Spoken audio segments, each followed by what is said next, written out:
Bueno, en primer lugar quería agradecer a la gente en Patagonia, Dan Salud y Graxo por invitarnos a nosotros, que somos una institución chica, somos una clínica privada de Mendoza que tenemos un residente, que es Gabriela, que es la que va a presentar el caso.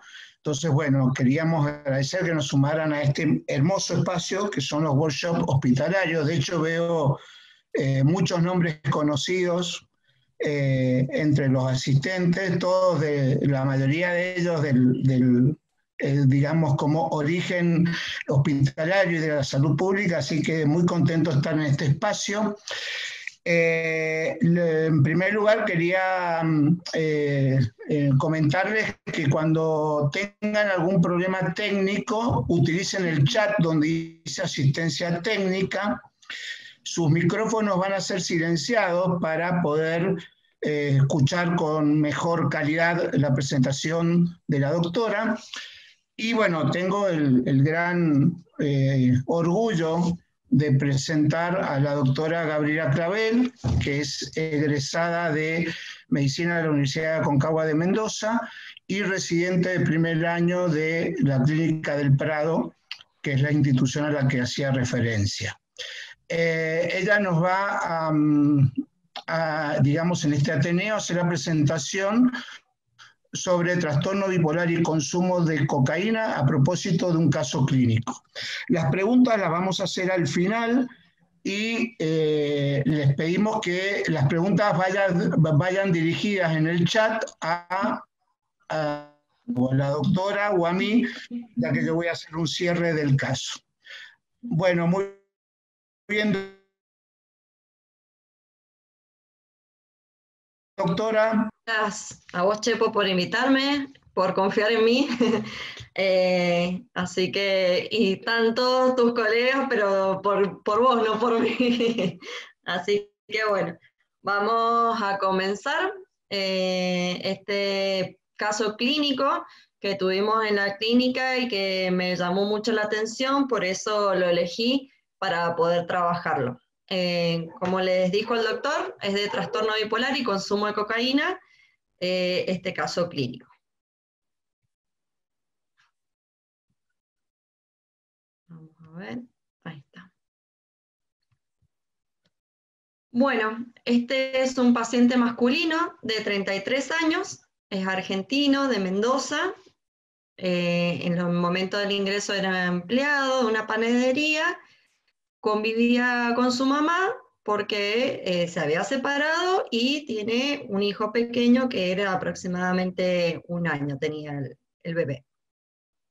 El motivo por el cual ingresa a la clínica es que quería dejar de consumir cocaína. Ese fue lo que él me refiere en ese momento. Los antecedentes y la enfermedad actual, como antecedentes, a los 20 años comienza a consumir alcohol y marihuana, eventualmente, socialmente, durante fiestas, y a los 23 años se le agrega lo que es el consumo de cocaína. Luego de esto, él se recibe y decide irse de viaje a Europa, él estudió enología, entonces va a especializarse en Europa y a trabajar de lo que es enología, y en este tiempo no consume ninguna sustancia, según lo que nos refiere él. Cuando él regresa, retoma este consumo de cocaína. En los últimos 2 meses no puede controlar todo esto que venía consumiendo y calcula que ha sido 1 gramo aproximadamente de esta sustancia. Lo que me refiere es que le da el clic, no importa la hora, él tiene que hacerlo, que cuando se angustia tiene que consumir. Muchas veces estaba al cuidado de su hijo y como que no tenía registro de esto, de la responsabilidad, y él consumía.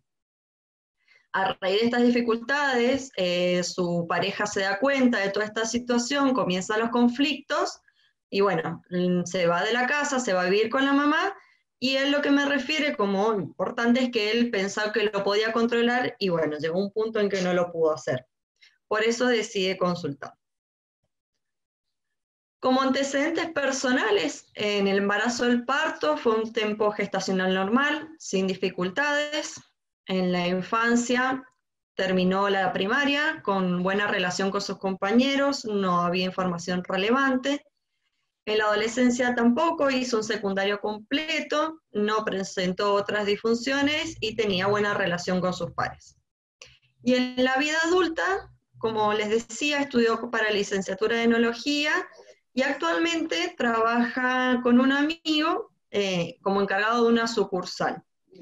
No se dedica a lo que es lo que él había estudiado, que es la licenciatura en enología, porque a raíz de la cocaína comienza a tener estos conflictos, entonces como que el amigo lo sostiene dándole este trabajo. De hábitos fisiológicos, lo relevante es que presentaba insomnio, ¿sí? Pasaba hasta las 3, 4 de la mañana despierto, y al otro día le costaba mucho volver a su trabajo y toda esta situación. El resto de los hábitos fisiológicos no había ningún inconveniente. Dentro de los hábitos tóxicos, tabaco, fumaba 20 cigarrillos al día, alcohol socialmente, marihuana también socialmente, y cocaína, que era su conflicto todos los días. Como antecedentes y tratamientos previos, había hecho tratamiento en psicología y en psiquiatría, pero no había tenido adherencia a los mismos, siempre los abandonaba y no tenía un control de ellos. Como antecedentes familiares, lo que nos llama la atención, bueno, lo más relevante es que el papá era alcohólico sin un diagnóstico y falleció cuando él tenía 14 años. Como antecedentes clínicos no presenta, quirúrgicos tampoco, traumatológicos sí había tenido un accidente automovilístico con fractura de fémur, que esto fue bajo efecto de la sustancia, y que lo llevaba a tomar grandes cantidades de analgésicos, ¿sí? Porque le presentaba mucho dolor, había quedado con una dificultad al caminar de esta fractura de fémur. Y neurológicos, tuvo una pérdida de conocimiento a los 10 años por un TEC, y en estos momentos no había datos relevantes. No había otro antecedente, no habían tenido convulsiones y nada. Al ingreso, el estado psíquico del paciente se presentaba prolijo, en correctas condiciones de higiene, colabora con la entrevista, se encontraba lúcido, orientado globalmente. Se observaba una disprosexia, predominio espontáneo reflexivo, impresionaba unésico. La relación al sensorio manifestaba que bajo el consumo había presentado fenómenos sensoperceptivos, pero durante la entrevista no se observaron. Sí, lo que se observaba era taquipsíquico, pensamiento elíptico, expansivo, había más que nada delirios de celotipía con esta pareja, que también por eso comenzaron mucho los conflictos. Se observa angustia, irritabilidad, impulsividad, verborragia, hiperquinesia. Hay una escasa conciencia de enfermedad y fallas judicativas parciales. Bueno, como diagnóstico presuntivo, lo que llegamos a pensar fueron trastornos mentales y del comportamiento debido al uso de múltiples sustancias y trastorno de ansiedad. Y como diagnósticos diferenciales, trastorno de personalidad, síndrome depresivo, síndrome psicótico por sustancias y síndrome maníaco. Se lo interna al paciente para desintoxicación del cuadro y un posterior tratamiento ambulatorio. En el esquema inicial de medicación, que por lo general es lo que hacemos con los pacientes de consumo, es colocar lorazepam 4 miligramos y olanzapina 10 miligramos intramuscular cada 12 días. Por lo general esto lo hacemos por 3 días. Durante la primera semana de tratamiento se le evalúa al paciente, indagando sobre todo de su historia de vida y para observar si no había alguna comorbilidad. Se presentaba luego en la primera semana taquipsíquico, que refiere el deseo de consumo, impulsividad, ansiedad, pero lograba participar de los talleres, tenía buena relación con los pares de los pacientes internados.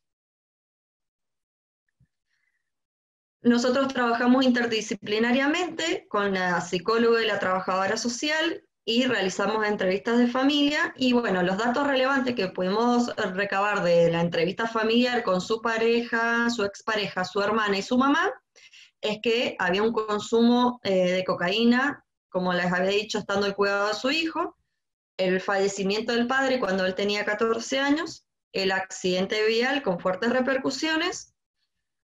En el último tiempo a la mamá se le había diagnosticado un cáncer, y estas dificultades que presentaba ante la puesta de límites.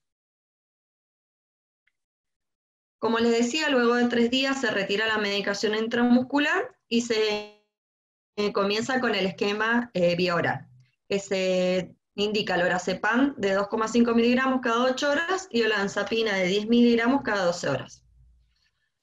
En la segunda semana el paciente se encuentra lúcido, orientado globalmente, disminuye la impulsividad, pero permanece la taquipsiquia, y al relatar su historia se puede observar episodios maniformes. Se considera la posibilidad de un posible diagnóstico del trastorno del ánimo. En la tercera semana de internación el paciente se encuentra más querulante, demandante del alta, con impulsividad, inquietud psicomotriz, se retira de las entrevistas, no quiere colaborar, uno lo trata de llevar en la entrevista y no se enoja porque solamente lo único que quería él era el alta. Cuando teníamos ciertas dudas a ver si todavía tenía sustancias en el cuerpo o si podía ser que habían otros síntomas de base, le realizamos el reactivo de sustancias, lo que el resultado nos arroja negativo, y se ajusta el esquema de medicación.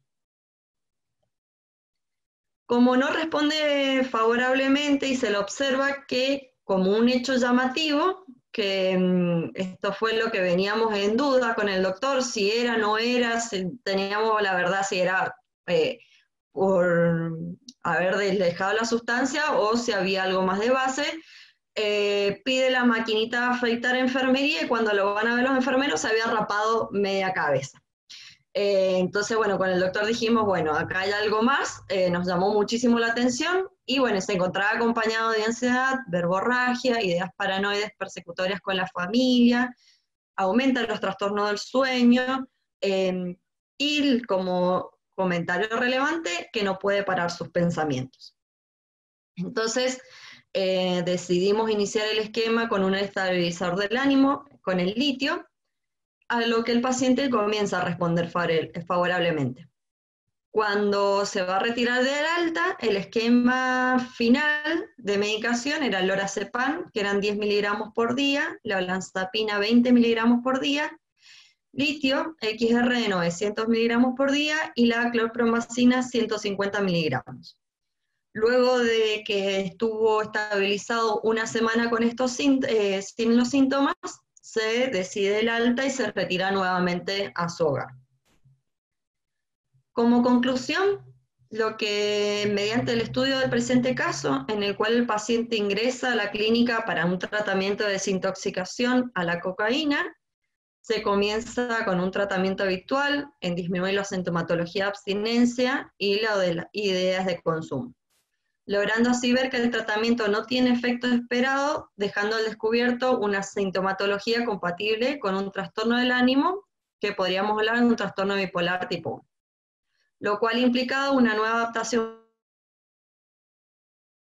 farmacológica para este tipo de patología, dando como resultado una estabilización del paciente, quien es dado de alta y se retira a su casa y se le indica un tratamiento ambulatorio. Bueno, ese sería el caso. Bueno, muy bien, Gaby, muy bien presentado. Un caso muy interesante que nos dejó bastantes enseñanzas a nivel equipo. Muy bien manejado por Gabriela, como maneja casi todos los casos que le asignamos. Y no es cierto que la gente está para escucharme a mí, está para escucharte también a vos. Es un workshop hospitalario. Digamos que el caso es muy significativo por varios motivos. Algunas de esas preguntas se las quiero hacer a Gabriela, pero una de las cuestiones más significativas es cómo el consumo y la intoxicación embarra todas las presentaciones clínicas, ¿no? Este es uno de los casos paradigmáticos en relación a eso. Como el diagnóstico de inicio no estaba presente entre el menú solo como diagnóstico diferencial, la cuestión del trastorno bipolar, y cómo en la medida en que se limpia el paciente, en la medida en que avanza la desintoxicación, aparece con más claridad la patología de base. Hay un par de cuestiones que quería marcar. Una es que, como habrán visto en los diagnósticos diferenciales, pusimos una cantidad importante de diagnóstico diferencial. Con Gaby, tanto en mi caso, que soy el instructor, como Mariana Janisch, que está ahí presente y es su jefa, nosotros optamos por un modelo de diagnóstico diferencial más amplio. Hay como dos modelos en la psicopatología de diagnóstico diferencial. Hacer pocos diagnósticos diferenciales, solo lo más estrechamente ligados al caso como se presenta, o hacer diagnósticos diferenciales más amplios, pensando en patologías que no son tan frecuentes. Los dos modelos tienen sus pros y sus contras. El modelo más amplio permite pensar en patologías que no son tan frecuentes, pero que generalmente tienen mucha complejidad diagnóstica. Por eso ahí ven en el diagnóstico diferencial síndrome depresivo y síndrome maníaco, que podrían ser hasta contradictorios y tenían que ver con la presentación en un primer momento del paciente. Yo ahí, Gaby, antes de hacer alguna alusión a un elemento que también es importante en este caso, te quería hacer un par de preguntas. La primera, vos lo dijiste, pero quiero que lo desarrolles mejor. ¿Por qué elegiste este caso? Bien, este caso en realidad como me llamó la atención en el sentido de que, bueno, como ustedes trabajan mucho lo que es el consumo, muchos pacientes ingresan para dejar de consumir, no importa la sustancia, sino todas las sustancias, y me sorprendió el desarrollo del paciente, porque muchas veces se desarrolla cuando es solamente consumo, sin enmascarar una patología de base, como que se desarrolla de otra manera el paciente durante la internación. Y me llamó la atención porque cuando mis colegas también lo evaluaban, se veía todo el no cese de los síntomas, sino al contrario, la exacerbación cada vez más de los síntomas. Entonces, bueno, y como ser residente de primer año y ver que algo me estaba fallando, no sabíamos qué estaba pasando, y realmente era descubrir que había una comorbilidad de base. Entonces, bueno, por eso más que nada me llamó la atención, y la verdad que aprendí un montón, y sobre todo también el manejo del litio me llevó a también manejar lo que es trastorno bipolar. Por eso más que nada me llamó la atención este paciente y cómo lo manejamos y cómo se dio. Así que bueno, más que nada por esto lo elegí a este caso.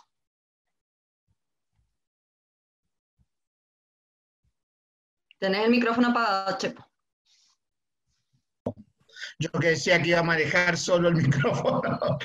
Bueno, este paciente fue dado de alta hace unos meses, un par de meses de la clínica. Fue derivado al programa de adicciones de nuestra institución, y es un paciente que ha evolucionado muy bien, no solo ha mantenido la abstinencia, sino que ha trabajado en un montón de cuestiones vinculares que tienen que ver con las adicciones también, y no solo la droga. Mejoró muchísimo el vínculo con su exmujer, de hecho volvieron, ahora están juntos, y también mejoró muchísimo el vínculo con la madre, que era absolutamente codependiente, y de la mujer un poco también se ha podido ir diferenciando de la mujer, además de que en su patología de eje 1, que es el trastorno bipolar, se ha mantenido estable, y en eso la evolución es muy buena. La otra pregunta que te quería hacer era,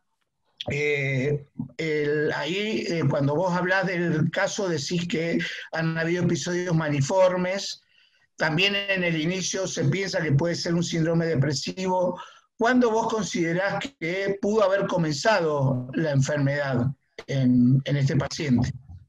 Bien, al principio él no reconocía mucho estos cambios de ánimo tan marcados, si no lo hablamos un poco más con la familia, pero cuando él empieza a tomar un poco más conciencia de lo que es la enfermedad y todo, logramos rescatar que parece que empezó a los 14 años, cuando tiene el accidente el papá, como que ahí él desata todas estas ansiedades, estos cambios de humor más repentinos, estos cambios del ánimo más repentinos.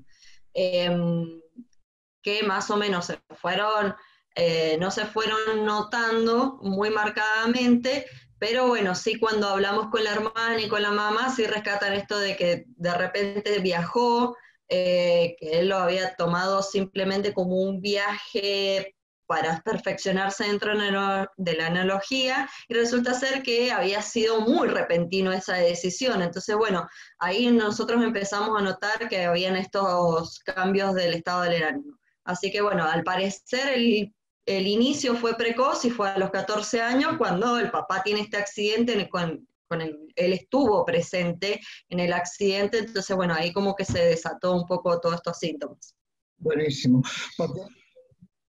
Porque lo que yo también pensaba cuando lo vimos era esto, ¿no? De la edad de inicio precoz, antecedente aparentemente de problemas afectivos en la familia, por ejemplo en el padre, un alcoholismo que no se sabía si tenía o no una patología de base, el tema de cierto grado de impulsividad como patrones o elementos, más el consumo de sustancias como elemento para hablar de una evolución bipolar, de un cuadro que a lo mejor aparentemente comenzó como una depresión.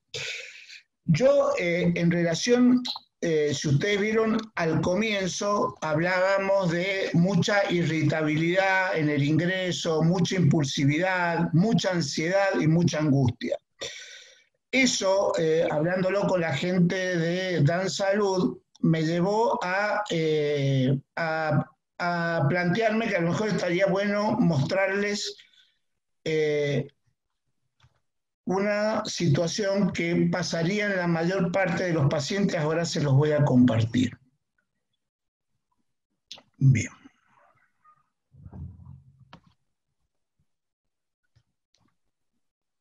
A ver si puedo presentar ahí. Bien. Hay eternas preguntas que nos hacemos cuando vemos pacientes con consumo e ingresan o están ingresando en la clínica para un proceso de desintoxicación, y también en los pacientes que vemos en el programa de adicciones. Alguna es, ¿qué lleva a la recaída a los pacientes? ¿Qué hace que los pacientes recaigan? La necesidad o sea, la recaída por placer, buscar el consumo y la droga por el placer que nos da, o el alivio de un malestar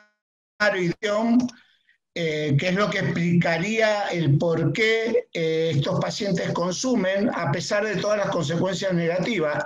Es muy común en el consultorio que los pacientes planteen, yo me voy a poner las pilas, voy a dejar de consumir, quiero otra vida para mí, tengo que pensar en mi mujer y en mis hijos, pero en los momentos de mayor frustración, estrés o malestar, como que todos estos valores racionales tienen mucho menos peso que la fuerza emocional negativa de ese estado de malestar y de tensión, ¿no? Que es donde más se ve en los pacientes con abstinencia, obviamente. Hay un concepto, un poco el concepto más divulgado en relación a esto se llama afecto negativo, pero hay un concepto que es más específico que el afecto negativo, que es la urgencia. Y la urgencia es la necesidad de actuar rápidamente ante la experimentación de emociones intensas. O sea, es un acto muy límbico, muy amigdalino límbico, ¿no? Es muy de amígdala impregnando toda o intoxicando, entre comillas, toda la acción límbica. Las urgencias pueden ser de dos tipos: positivas, que son las emociones adrenalínicas. Los deportes de alto riesgo, por ejemplo, son urgencias positivas en algún caso. Y las urgencias negativas tienen que ver con el malestar, con lo que nosotros llamamos afecto negativo, la tensión, la angustia, la ansiedad y la frustración que hace que una persona actúe de manera brusca para aliviar. En el caso de la urgencia positiva, actúa de manera brusca para obtener el placer. El concepto de urgencia negativa es más o menos nuevo, tiene un par de años, no más de 3 o 4 años. Uno de los que más lo ha trabajado es Cobb, con Nora Volkow, pero también Zorrilla, que se los recomiendo a la hora de la lectura. En realidad no es un concepto que está ligado específicamente a las adicciones, está ligado a los trastornos de personalidad, al border, por ejemplo, se está escribiendo mucho de urgencia negativa y border. Urgencia negativa como la base de la impulsividad, también en los casos de los trastornos de conducta, la conducta alimentaria, esta patología. Pero en el caso de las adicciones es que la persona ante esta experimentación de intensa tensión y ansiedad toma decisiones de manera muy emocional, no racional. O sea, no piensa en el hijo, por ejemplo, este paciente consumía con el hijo delante. Entonces, ¿qué estamos hablando? ¿De un psicópata perverso que quiere dañar el pensamiento o quiere dañar a su hijo? ¿O de una persona que ante una situación de intensa ansiedad y de intensa tensión no puede frenar esa necesidad de alivio? La urgencia negativa lo posicionaría en ese lugar, en la persona que ante una intensa tensión y ante una intensa angustia y frustración y ansiedad consume a pesar que esté el hijo adelante. En general se lo pone mucho como desde la dimensión impulsiva, pero también tiene un componente compulsivo, o sea, en la medida que se va repitiendo, esto que parece impulsivo termina siendo compulsivo por la misma repetición, ¿no? De hecho, no sé si todos conocen que actualmente ya no se habla de un modelo de recompensa, sino que serían 3 mecanismos de recompensa que están articulados, y uno de esos mecanismos tiene que ver con la urgencia para consumir. El otro es el placer, es como que un mecanismo bien dopaminérgico, bien de placer, y este mecanismo es más glutamatérgico, más tóxico, más negativo, más de alivio de malestar. Este mecanismo son las relaciones entre corteza orbitofrontal, cíngulo anterior y sistema límbico, mientras que el dopaminérgico es más núcleo accumbens, el tradicional núcleo accumbens, área ventral y la parte más ventral de la corteza orbitofrontal. Y justamente la urgencia negativa estaría integrando estos dos circuitos, el dopaminérgico, que es más lo impulsivo, lo placentero, y el glutamatérgico, que es más lo compulsivo, el alivio del malestar y de la tensión. ¿Se da en todas las drogas? Bueno, en todas en general no.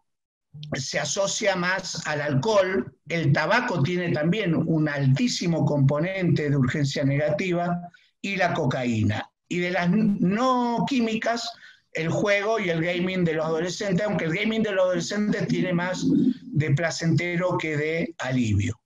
Por ejemplo, la marihuana no tiene tanto urgencia negativa, es como más, lo de la marihuana es más amotivacional, digamos, que urgencia negativa. ¿Y cuáles son las características específicas de la urgencia negativa? El malestar, la tensión interna, la preocupación por el consumo, todo esto lo tenía el paciente, por eso lo traigo, porque esto era el paciente en las primeras semanas, las primeras 2 y hasta la tercera semana, ¿no? Mucho malestar, mucha preocupación por consumir, ¿sí? Esto demandaba de manera querulante, digamos, irse a la casa, era todo deseo de consumo. Irritabilidad, estaba frustrado, desalentado, estaba muy ansioso, muy inquieto, y tenía grande dificultad para controlar la urgencia. De hecho, se levantaba, como dijo Gabriela, de las entrevistas y se iba a un lugar donde se podía calmar. Fíjense, estas 6 características las tenía el paciente, y estas 6 características las tienen la mayor parte de los pacientes que tenemos en la clínica cuando los internamos para... De hecho, con la doctora y el resto del equipo de la clínica estamos haciendo un estudio, lo estamos corriendo ahora, a un estudio sobre urgencia negativa y desintoxicación por consumo de cocaína, el cual tenemos un N bastante interesante y bueno, nuestra expectativa es que más o menos en un par de meses ya vamos a estar cerrándolo para ver las conclusiones. Los datos, digamos, transitorios del estudio ese nos indican que el 100% de los pacientes no necesitamos de sintomatología ningún antidepresivo. Esta sintomatología negativa en pacientes con disminuye y cae a los 14-21 días de haberse internado el paciente, lo cual hablaría que esto en realidad es el craving, es la abstinencia, ¿sí? Bien. Y por último, ¿cuál es la utilidad de manejar el concepto de urgencia negativa? Algunos le llaman a esto afecto negativo, por eso se los estoy aclarando. Primero, en el paciente, para generar conciencia de enfermedad, esto de plantearle, mirá, vos no recaés porque sos un perverso, porque sos mal padre, o sos mal hijo, porque no te importa nada a los demás. Vos recaés porque se te activa determinado tipo de neurotransmisores internos, el glutamato, y eso te genera una emocionalidad negativa tan intensa que lo único que vas a tener en tu cabeza es la necesidad de calmarla con droga. Esto ayuda a generar algún grado de motivación al tratamiento y mejorar también la compliance en la medida en que los tratamientos van cursando. Es una herramienta diagnóstica, esto que planteamos nosotros a la urgencia negativa la tomamos como elemento de no como acción o como ansiedad. De hecho, en el protocolo de nuestra clínica es paciente con intoxicación de cocaína y alcohol las primeras semanas mínimo, pero 2 y hasta 3 semanas no se les da otro fármaco que medicamentos ansiolíticos o tranquilizantes. Y en el caso del alcoholismo, vitaminas, por supuesto el también es un blanco de tratamiento. ¿Por qué? Porque en la medida que tenga menos urgencia negativa, mejor evolución va a tener. Y en la medida en que regulan mejor las emociones, mejor es el pronóstico del tratamiento. También una herramienta diagnóstica porque mientras más intensa es la urgencia negativa, más grave es el cuadro cuando ingresan, ¿sí? Por eso también es una... digamos, lo que están estudiando varios, ¿se me perdió la señal? No, se te escucha, no. Chepo, no se te ve, pero se te escucha. Doctor, le sacamos la cámara porque está con un problemita de señal, así lo podemos escuchar mejor. Ah, dale, eso me marcaba la computadora, por eso te digo. Y también es un marcador terapéutico, esto que decía, en el sentido de que va mejorando la urgencia negativa significa que el tratamiento va cursando mejor. Pero lo que yo decía es que hay varios estudios a nivel mundial que ya se están cursando viendo este elemento de la urgencia negativa como un elemento pronóstico, o sea, pacientes con mayor urgencia negativa al inicio de su tratamiento podrían tener un pronóstico un poco peor que los que tienen menor urgencia negativa. Bueno, esto era lo que les quería mostrar para complementar un poco lo que había comentado Gaby y dar lugar ahora a las preguntas, comentarios, lo que ustedes quieran.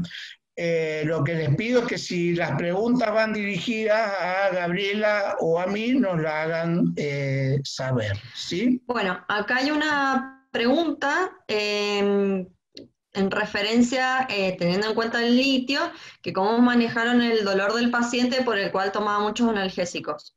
Esto en realidad al momento de ingresar a la clínica él ya no estaba tomando tantos analgésicos y tampoco se exacerbó con la toma del litio. Por suerte no tuvimos como ese efecto adverso que nos pudiera contrarrestar la situación del paciente.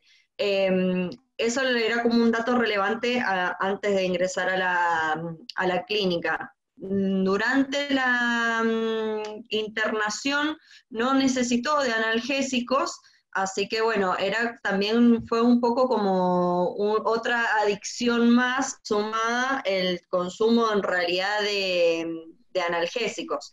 Así que por suerte no tuvimos ese inconveniente de como efecto adverso del litio que aumentara los dolores de la pierna.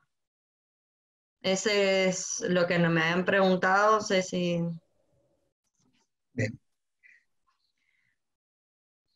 Ahí tenés otras preguntas, me parece. Hay una que te preguntan acá, si hay algún otro antecedente de patología afectiva en la familia, aparte del padre, como si hubiera otro antecedente de primer grado. La mamá no estaba diagnosticada, no había hecho tratamiento, pero sí en las entrevistas se observaba que la mamá también había algo del trastorno del ánimo, así que bueno, en realidad también le sugerimos que hiciera tratamiento, así que creemos que la mamá también tenía este antecedente, así que por lo que nos recaudamos, sí, era papá y mamá en realidad el antecedente importante, que esto nos orientaba más a un trastorno bipolar. Bien. Sí. Bien. Pregunta si solo iniciamos el tratamiento con litio o con algún antipsicótico. Sí, como les dije, desde el principio tenía olanzapina, 10 miligramos intramuscular, y luego lo pasamos a vía oral y permaneció con la olanzapina 20 miligramos. Sí, eso sí lo combinamos con el litio.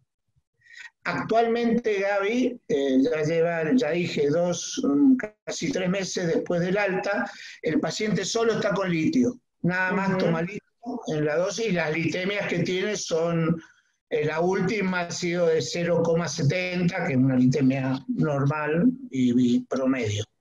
Así que solamente creo que durante un mes se mantuvo ese esquema y después se le fue retirando la medicación y actualmente solo está con el litio.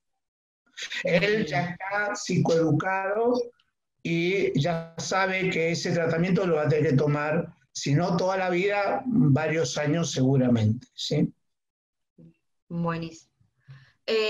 También preguntan que por qué decimos darle olanzapina de entrada, que también yo lo comenté que lo usamos en la mayoría de los pacientes con el consumo, y bueno, que en cuánto tiempo de la colocación del litio encontramos mejoría y con cuánto empezamos.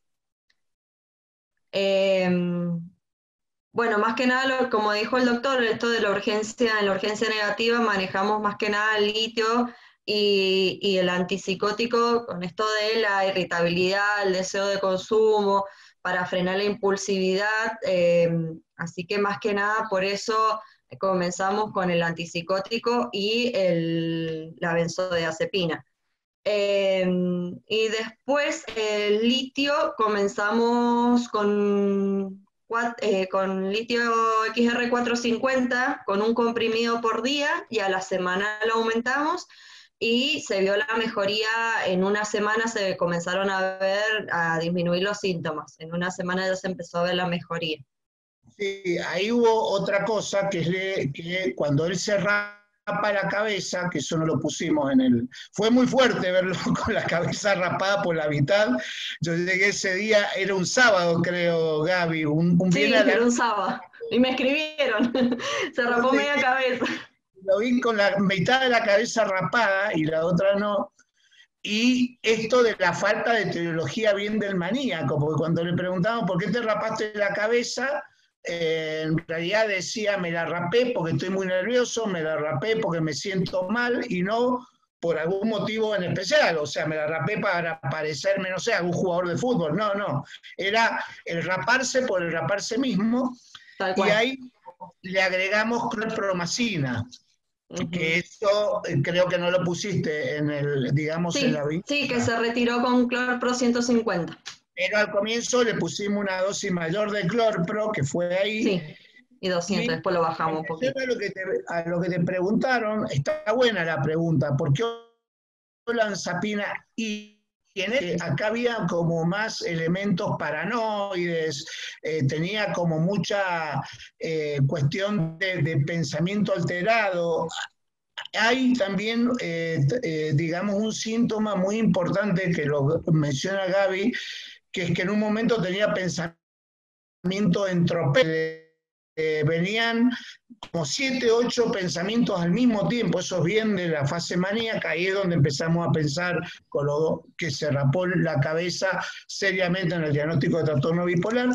Y otra posibilidad hubiera sido darle quetiapina, porque también en la clínica a muchos pacientes, sobre todo con el tema del consumo, uno de los esquemas terapéuticos que hacemos es lorazepam más quetiapina o pregabalina más quetiapina. Por ahí usamos más pregabalina que lorazepam por el tema de la tendencia a lo adictivo, ¿no?, que tienen todos estos pacientes, y si usamos el lorazepam se lo retiramos rápido justamente por el riesgo de generar una adicción. Este paciente se fue con 10 miligramos de lorazepam y al mes ya no lo tomaba, o sea, en 4 semanas se retira la medicación si es una benzodiazepina.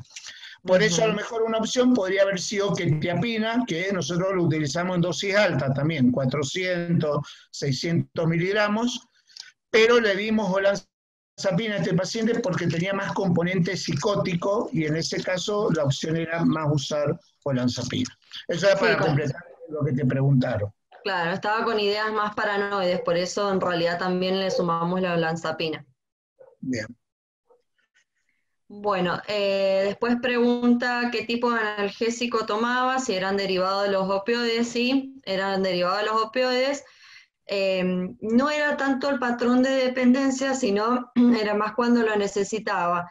No tanto la dependencia, sino más si tenía lo que era el dolor, porque había sido un accidente muy, muy grande y la pierna, la verdad, le había quedado hasta con una deformación, rengueaba el paciente, o sea, sí era real esta necesidad de tomar analgésicos, pero bueno, no tanto del patrón de dependencia, pero sí en grandes cantidades. ¿Y cómo eran las manifestaciones de los episodios maniformes?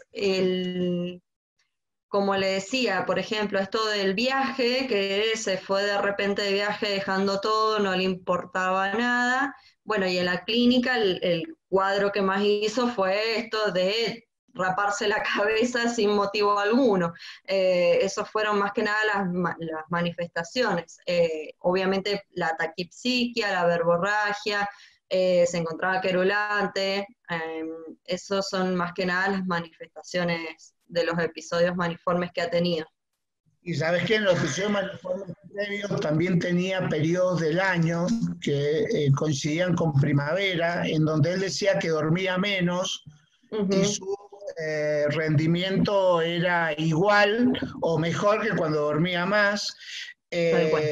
También tenía un cronotipo que los que vemos pacientes con trastorno bipolar es bastante frecuente, que es las personas que, digamos, en horario vespertino, en vez de empezar a tener sueño, como que se despiertan y entran, digamos, en una...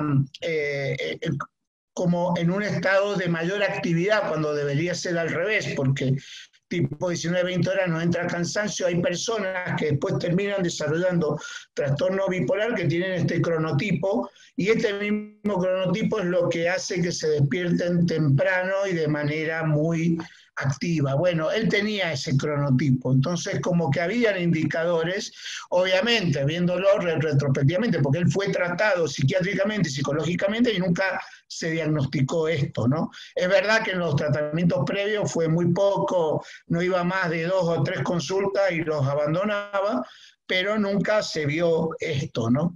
Ese era uno de los indicadores que había con respecto a lo maniforme. Aparte de esto de la toma de decisiones muy brusca, que era en muchas cosas de su vida, no solo en el viaje, ¿no? Sí, sí, era con la mujer, con todas estas situaciones que con el hijo, siempre tomaba como las decisiones bruscamente, no tomaba, no hacía reflexión de la situación. Buenísimo. Che, pues esta pregunta para vos, ¿qué bibliografía sugerís para urgencias negativas? Que es muy útil e interesante este concepto. Bueno, un poco lo que, si ustedes buscan afecto negativo en PubMed, van a encontrar mucho. El afecto negativo y cocaína, afecto negativo y alcohol, hay mucho publicado de PubMed.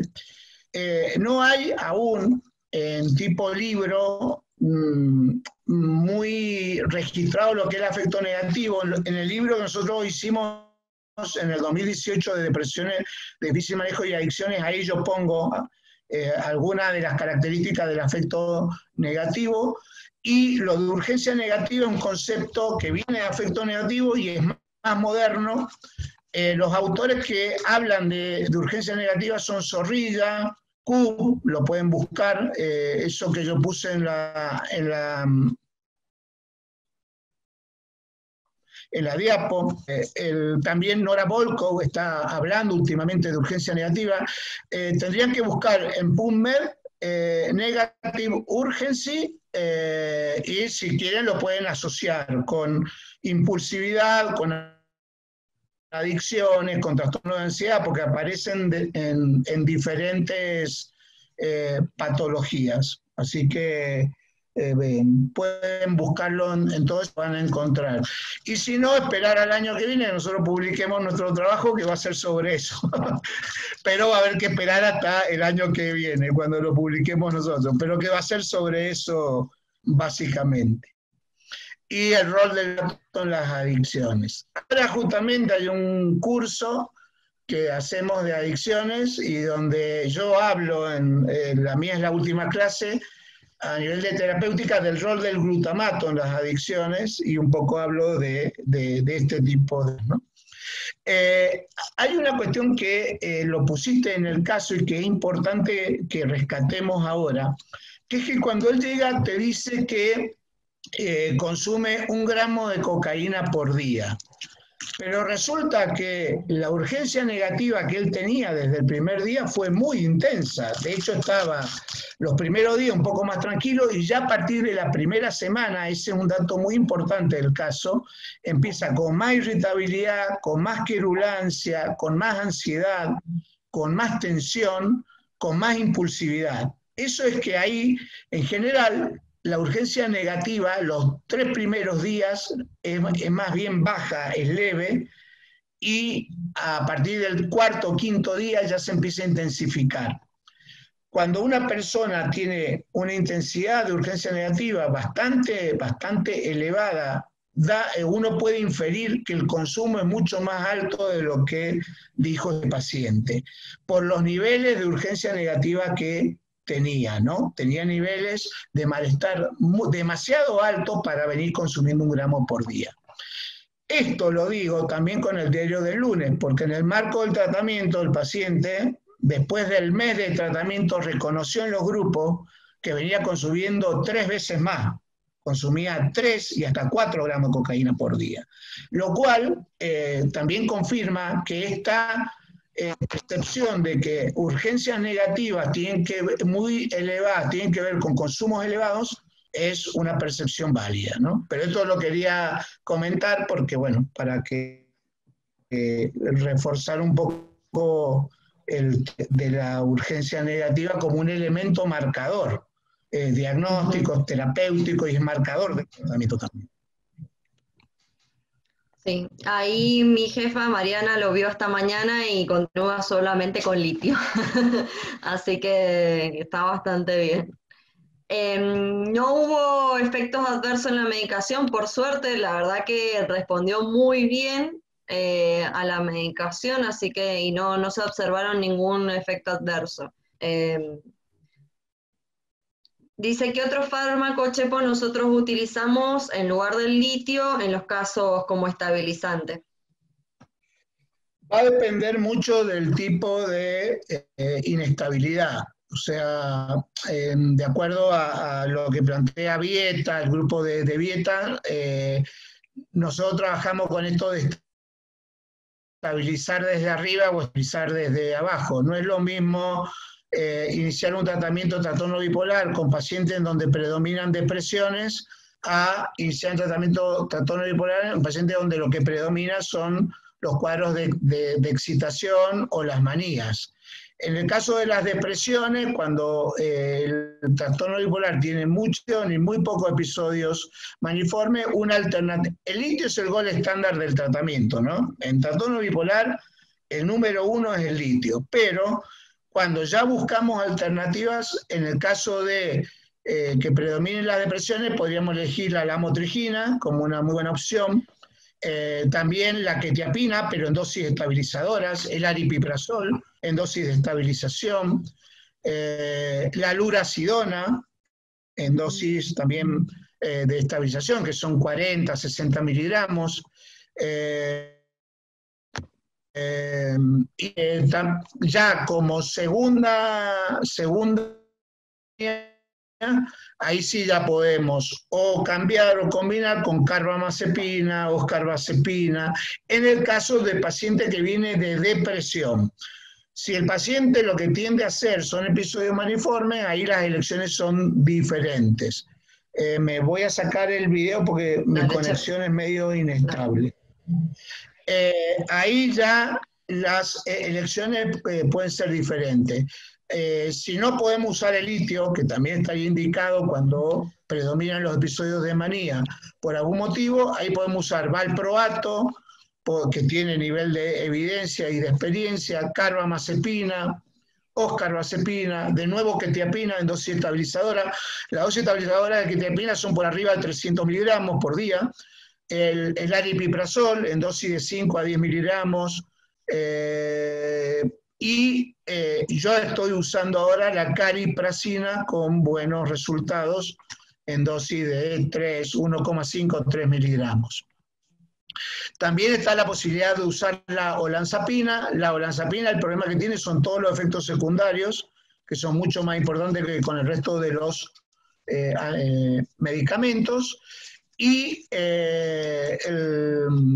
digamos, cuando se trata de un cuadro con prevalencia de episodios de exaltación, mala adherencia al tratamiento, una opción válida, yo tengo 4 o 5 pacientes, paliperidona en forma de depósito, el Sustena, ¿no? Que no uso 150 como en esquizofrenia, uso 75, 100 miligramos por mes, es una ampolla mensual y es una alternativa bastante válida en los pacientes, sobre todo cuando son más refractarios. Esto ya es segunda o tercera línea de tratamiento. Pero esos son más o menos los estabilizadores que utilizamos. Depende de dónde queramos estabilizar. Si el paciente viene acelerado o lo que predominan son episodios de manía o predominan los episodios de depresión. Eso es lo que se llama estabilizar desde abajo o estabilizar desde arriba. Desde arriba. Bueno, Chepo, se nos está terminando el tiempo. Vamos a contestar la última pregunta. Dice que qué trabajo están realizando para la adherencia de tratamiento y trabajo de psicoeducativo. Yo creo que más que nada desde la clínica hacemos poco, pero sí desde nosotros a este paciente lo derivamos más que nada al programa de adicciones y ahí se trabajó todo esto que me preguntan, lo que es adherencia al tratamiento y el trabajo psicoeducativo. En el caso del paciente que tiene consumo de sustancias, se incluye en el programa nuestro tiene no solo la consulta psicológica y la psiquiátrica, sino que tienen 4 grupos por semana, y hay grupos, como uno que hacemos de regulación emocional, en donde se trabaja muy fuerte todo lo psicoeducativo y adherencia al tratamiento. De hecho, es uno de los grupos que los pacientes más se sienten identificados, porque es donde se trabajan de las emociones como ellos las sienten, y es el espacio donde ellos pueden decir cosas que en otros espacios o en su familia no lo pueden hacer, y eso a nosotros nos ha resultado de gran ayuda para la adherencia y la psicoeducación. Queda para el futuro sí hacer trabajos de investigación sobre adherencia al tratamiento en este tipo de pacientes, y hay un trabajo que a mí realmente me apasiona mucho, que es poder ver la codependencia, o sea, ver esto de la urgencia negativa en los familiares, no en los pacientes, porque la práctica nos ha mostrado que cuando los pacientes se están desintoxicando, los familiares se desintoxican de los pacientes, como esto de la urgencia negativa y el afecto negativo. Sí, tal cual, es algo que trabajamos bastante. La codependencia. Ahora ha sido un workshop muy, muy rico, muy interesante. Les agradecemos a todos la cantidad muy grande de personas que se han unido al workshop. Hemos sido muchos. Muchísimas gracias. Muchas gracias a Dan Salud, también a la gente de En Patagonia, por habernos invitado, por el apoyo a este tipo de iniciativas que me parecen que es fundamental. Muchas gracias a Glaxo por sponsorear este tipo de trabajos que es absolutamente clínico y muy rico. Y les aviso que todo esto queda en la plataforma de Dan Salud. O sea, pueden acceder a esta plataforma cuando ustedes quieran y van a tener todo esto grabado.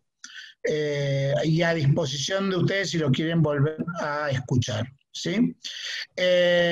No puse ahí mi email, pero cualquier consulta que tengan, mi email es jjvilapri@yahoo.com.ar. Así que cualquier cosa que necesiten, si quieren los oriento más con la bibliografía. La bibliografía en relación a la urgencia negativa es buscarlo, como les dije yo, en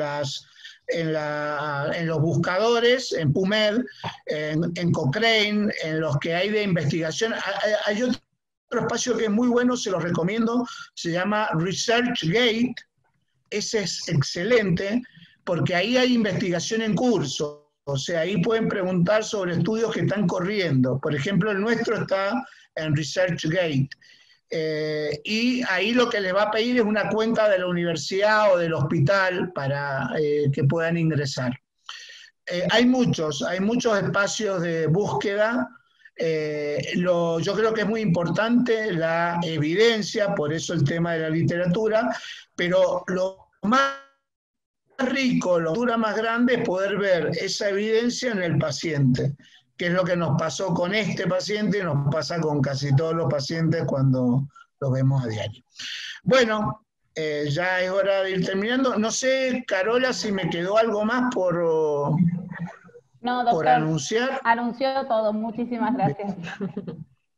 Bueno, muchas gracias de nuevo a ustedes, a Carola, a vos, también a Martín, que nos han ayudado con toda la parte técnica, unos grosos totales.